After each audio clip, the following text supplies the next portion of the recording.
Reagimi i Trumpit dhe nisma e Seulit. Apo e merr terrenin aksi Pekin, Pyongyang, Moskë. Lëvizjet e fundit në hazin lindore, që nga nisma e presidentit të Koresë së Jugut, Lee Jae-myung, për të nënshkruar një traktat të përhershëm paqe në Korenë e Veriut, e deri te reagimi publik i Donald Trumpit në Truth Social, shënon një thes tektonike në ekuilibrat e sigurisë globale. Çfarë po nënkupton Donald Trump me reagimin e tij? Në postimin e tij zyrtar, Donald Trump ka goditur drejt për drejt doktrinën tradicionale të mbrojtjes së SBA-s në Azi. Çfarë fshihet prapa deklaratave të tij? Urdhri për skenarin e luftës. Trump ka udhëzuar uljen e ndjeshme të stërvitjeve të përbashkëta ushtarake, SBA, Korea e Jugut. Ai e konsideron këtë stërvitje jo vetëm si teje të shtrenjta, por edhe si provokuese dhe armiqësore ndaj Kim Jong-unit. Diplomacia personale mbi aleanca. Trump i beson më shumë marrëdhënies së tij personale me Kim Jong-unin se sa pranisë ushtarake të NATO-s apo aleancave aziatike. Për të, paqja ruhet përmes marrëveshjeve direkte me udhëhecit autoritar. Përçarja e përpaskenës Washington-Seul. Trump zbulon se i ka kërkuar Seulit t'i bashkohet SBA-s në fushatën për qarmatimin bërthamor të Iranit, por Korea e Jugut i është përgjigjur me një jo faleminderit.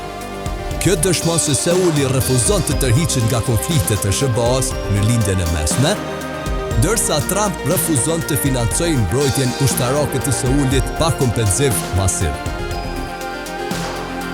Apo fuqizohet bloku komunist autoritar aziatik, Kina, Korea e Veriut, Rusia. Po, ky blok po ka pozicionet më të forta strategjike që nga lufta afto.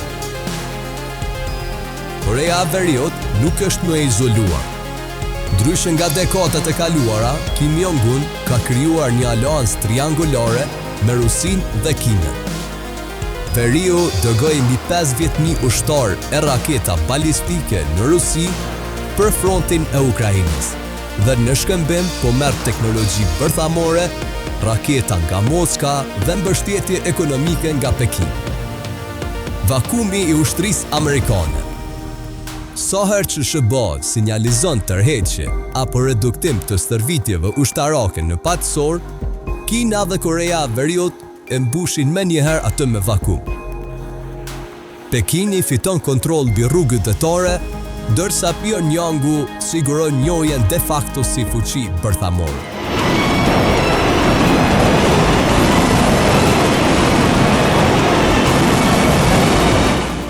Pse Korea e Jugut po insiston për paktin e paqes?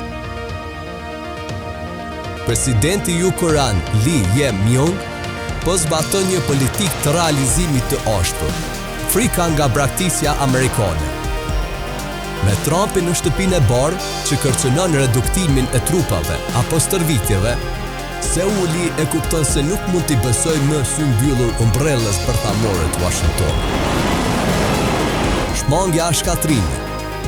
Nëse përplasja mes SBA-s, Iranit, Kinës e Rusisë eskalon, Korea e Jugut rrezikon të bëhet pushbetejë. Një traktat paqe me Veriun synon të heqë pretekstin e luftës dhe të garantoj se Seuli nuk do të digjet nga një konflikt i fuqive të mëdha. Propozimi i Koresë së Jugut për paqe dhe reagim të moderuar, tërheqës i Donald Trumpit, po i hapin rrugë fitores taktike të Koresë së Veriut dhe Kinës. Kim Jong-un ka arritur të ruaj arsenalet e tij bërthamore, të reduktoj praninë ushtarake amerikane në kufirin e tij dhe të forcoj aleancën mes Pekinit e Moskës, pa bërë asnjë lëshim ushtarak. Çka pritet në të ardhmen e afërt e mësoni në Storm Kosova.